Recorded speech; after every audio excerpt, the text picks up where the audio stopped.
물은 일반적인 물질들과 다른 성질들이 많습니다. 대표적으로 고체가 되면서 다른 물질들은 부피가 감소하지만 물의 경우 얼음이 되면서 오히려 부피가 증가하는 게 있지요. 그렇다면 다른 성질들에는 무엇이 있을까요? 이 영상에서는 그중 은펜바 효과라는 것에 대해 다뤄보겠습니다. 은펜바 효과라는 말 들어보셨나요? 은펜바 효과는 뜨거운 물이 차가운 물보다 빨리 어는 현상을 말합니다. 믿기지 않는다고요? 인터넷에 검색하면 많이 찾아볼 수 있을 겁니다. 한겨울에 뜨거운 물을 뿌렸더니 눈이 되는 영상들이 그 예입니다. 이 현상 자체는 아리스토텔레스나 데카르트 등도 알고 있었던 것 같습니다. 설명은 제대로 못했지만요. 그러나 이 현상에 대해 탄자니아 출신의 에라스토 은펜바의 이름이 붙은 것은 그의 학생 시절의 일이 계기였습니다. 수업 시간에 아이스크림을 만들었는데 급하게 만드느라 덜 식힌 아이스크림 용액을 냉동실에 넣었더니 이미 식혔던 아이스크림 용액보다 먼저 얼었던 것이지요. 나중에 그가 물리학자에게 이에 관해 질문함으로써 은펜바 효과가 세상에 널리 알려지게 되었습니다. 지금까지 이 효과를 설명하고자 하는 여러 가설들이 만들어졌고 영국 학회에서는 은펜바 효과를 제대로 규명해낸 사람에게 1000파운드를 주겠다라고 한 적도 있었습니다. 최근에는 싱가포르에서 발표된 한 논문이 이것을 그나마 잘 설명한다고 알려졌는데요. 이 논문에 대해 알아보기 위해 물 분자를 살펴보도록 합시다.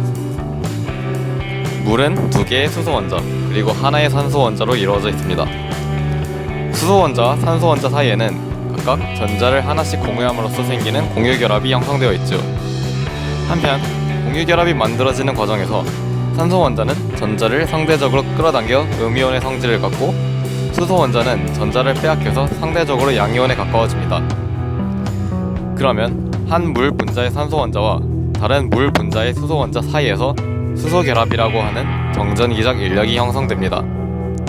앞에서 언급한 물이 얼음이 되면서 부피가 증가하는 성질도 수소 결합에 의한 것입니다. 온도가 높으면 물 분자의 운동이 활발해집니다. 물 분자 간의 평균 거리가 증가하면서 수소 결합의 길이가 증가하지만 물 분자끼리 상호작용, 곧 충돌이 많아지게 되면서 수소 결합을 이루는 수소와 산소 사이의 청력이 커집니다. 따라서 공유결합의 길이는 감소하게 됩니다. 이때 공유결합은 용수철과 비슷한 성질이 있어서 길이가 감소됨에 따라서 에너지가 그 안에 저장되게 됩니다.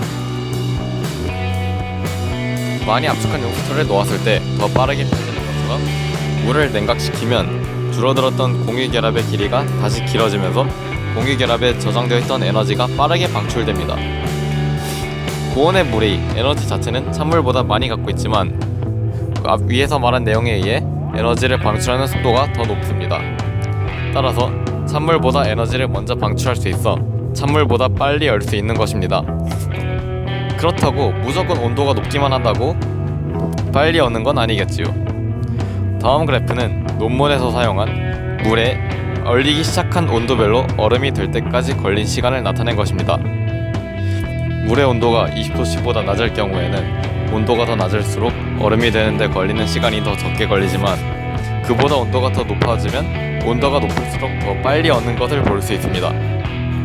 또한 다른 연구에 의하면 물을 담은 용기와 같이 변수가 너무 많아서 은펜바 효과를 관찰하는 것 자체가 쉽지가 않다고 합니다.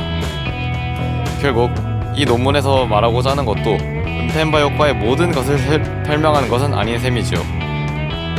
은펜바 효과가 완전히 규명되려면 더 많은 연구가 필요할 것입니다. 은펜바 효과는 아직까지도 수수께끼인 부분이 매우 많다고 합니다. 현대 물리학의 난제라고 해도 할 말이 없는 것이지요. 여러분이 관련 연구에 동참해서 물의 신비를 한꺼풀 밝혀내는 것은 어떨까요?